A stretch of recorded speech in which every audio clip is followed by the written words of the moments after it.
स्वागत है आपका मेरे एक और नए वीडियो में। आज मैं आपको कालसर्प योग के बारे में एक संक्षिप्त जानकारी दे रहा हूं।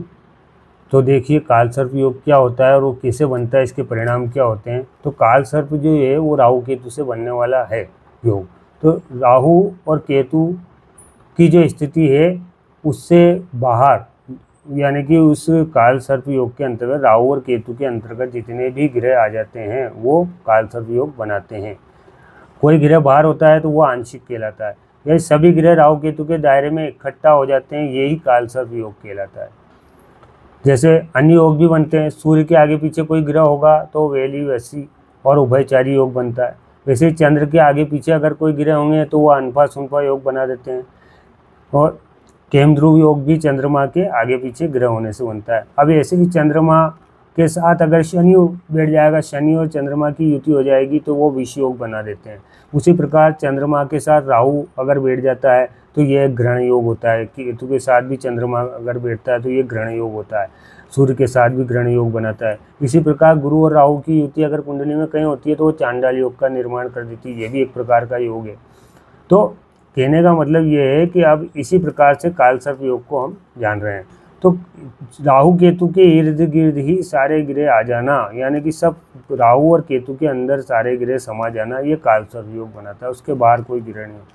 अब कालसर्प नाम ही इसको क्यों दिया गया?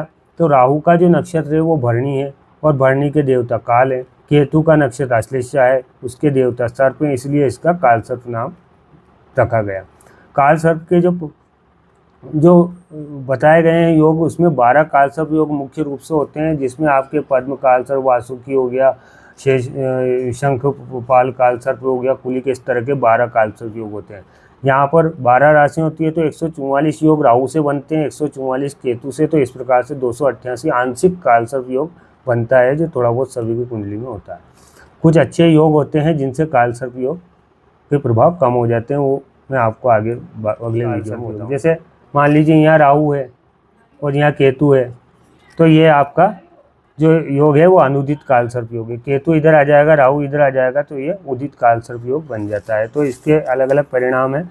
अब ये शारीरिक, जहाँ कालसर्प योग होगा वहाँ व्यक्ति को शारीरिक मानसिक परेशानियाँ, शिक्षा में रुकावट, संतान बाधा, व्यापार दुकान में घाटा हो जाएगा, इंजीनियर वकील बनने, डॉक्टर बनने के बाद भी सफलता नहीं मिलती है, लोहे कपड़े आदि के व्यापार में घाटा होता है। तो इस प्रकार से इसके योग बनते हैं। इस प्रकार से कालसर्प योग का फल रहता है। धन्यवाद। आज के वीडियो में बस इतना ही। आप मेरे चैनल पर नए आए, सब्सक्राइब करें, लाइक करें।